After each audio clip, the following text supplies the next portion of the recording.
Okay, the second part of the notes. All right, make sure you're getting these down. This is again, a concept that applies across industry. It doesn't have to be chemistry, but we're going to do it with chemistry. Limiting reagent is simply, what do I run out of? That's it. All right. I like to do woodworking. I run out of wood. Wood's not cheap. All right. So I just, I make little things when I can, but sometimes I run out of it. Or the thing right now that's really gotten expensive, because I've been doing some maintenance work on my deck screws.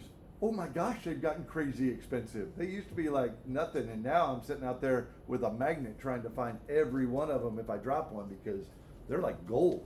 Okay, so limiting reagent. All right, it's actually a simple concept.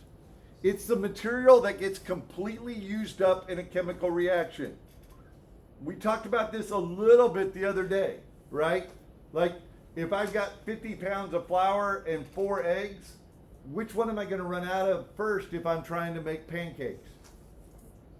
Probably the eggs, right? Without even looking at a recipe. Okay?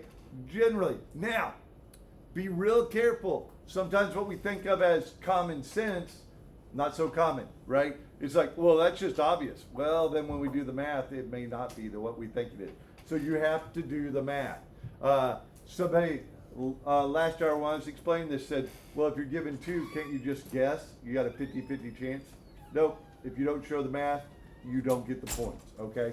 You've got to. So limiting reagent is the material that get completely used up, all right? And so why do we call it limiting reagent? Because it determines or limits the amount of product that can be produced, okay? If we run out of it, we can't make any more, right? A few years ago, there were supply chain issues. I think I mentioned this in one of the hours. There's a whole bunch of Ford trucks parked down here on 50 Highway, just south of 50 Highway on 291. Did you guys see that? There's a whole bunch of other trucks there now. A friend of mine that worked there said it was because they didn't have enough steering wheels. The steering wheels weren't coming in as fast as they were making the trucks. So they would literally attach a steering wheel, drive it down here, detach the steering wheel, and a van would take them back up, and they kept doing that. And then when the steering wheels came in, they'd come down, a whole bunch of them would come down here and attach the steering wheels, and they'd load them up and ship them out from there. But they didn't want to shut down the whole plant because they were missing one thing. Guess it makes sense? All right, evidently it did. So there you go. All right, that's kind of what limiting reagents are, okay? The excess is the material you're going to have some left over, all right? The material you're going to have some left over with, okay? And I think that, okay, now, you don't have to write this last part down. They are essentially going to become 2 problems, sometimes 3 problems, all right? But they, it's still just the stoichiometry. That's why doing these problems, it will still help you with the quiz tomorrow, all right? Because the quiz tomorrow is over stoichiometry. Again, the quiz tomorrow, there's only 6 problems, all right? And it's worth about half of a test, half the last test, all right? Okay, so everybody got what limiting and excess reagent is? Are we good? Okay, let's do an example problem, and I'll show you how it looks. Okay, first of all, that's our equation.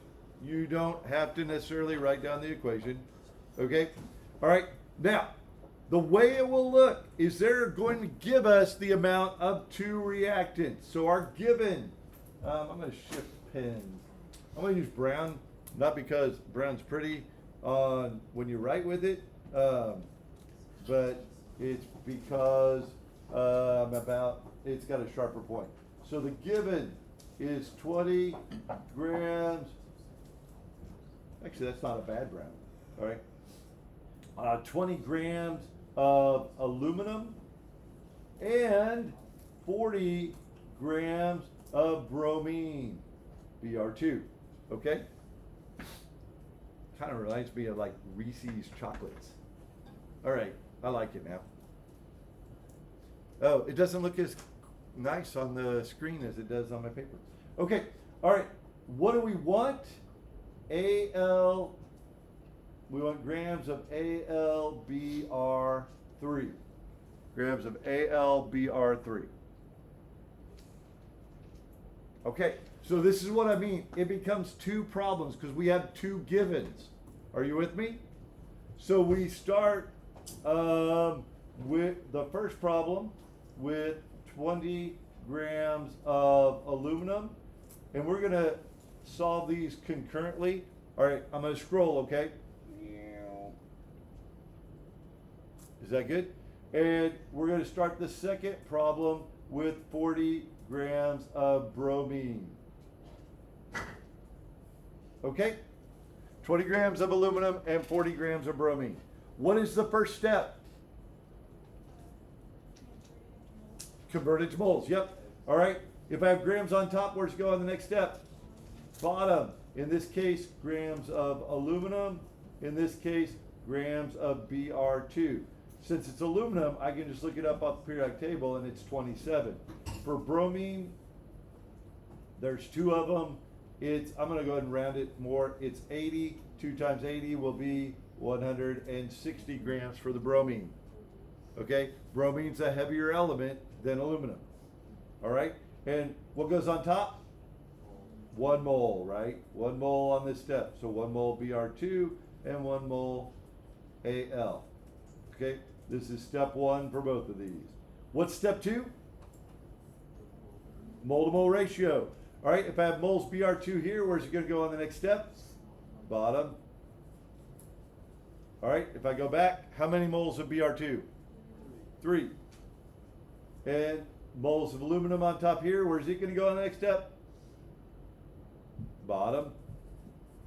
And for this one, how many moles of Al? 2. All right, and we're trying to find AlBr3. How many moles of AlBr3 goes on top? How many? 2. Look at the balanced equation.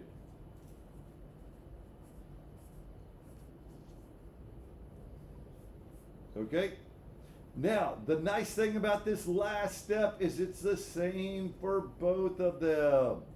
Because if I have moles of AlBr3 on top, where's it go on the next step? Bottom, right? And on the step 1 and step 3, it's always 1 mole. All right? The only place it's not 1 or might not be 1 mole is step 2. All right, so this is step 3. Step 3. Okay? And then we'll have to add up. All right, we'll have to add up AlBr3. So we're going to scroll. Al, we have 1 times 27 is 27. Br, we have 3 times 80 is 240, right? Yeah. So it's going to be 267 grams. So we'll put that on both of these. It'll be 267 grams AlBr3.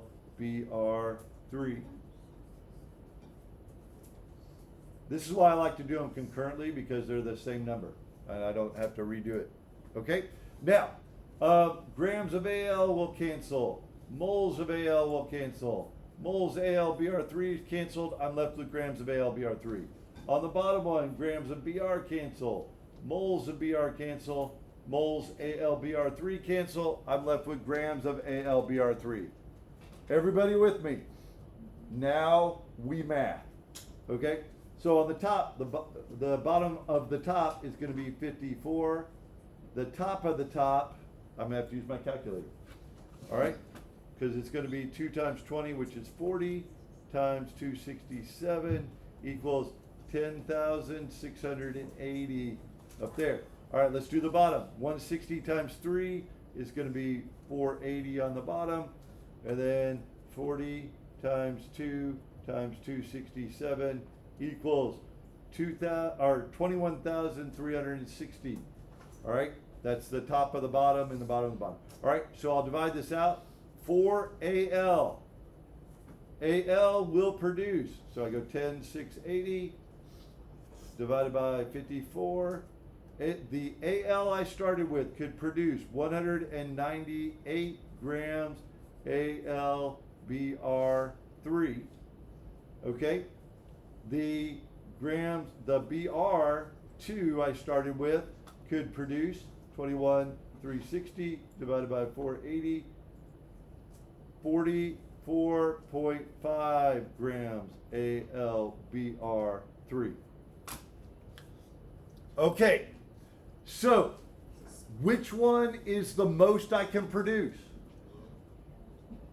The which one? The Al? Can I make 198 grams?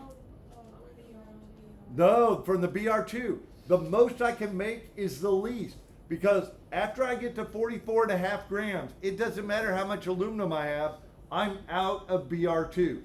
Does that make sense? So how much can I produce? I can produce this much, and Br2 is my limiting factor or limiting reagent. Does that make sense?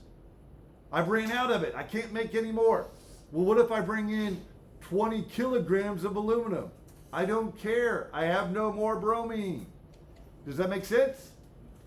There we go. Now, the next thing we can do with this, how much of the I didn't scroll.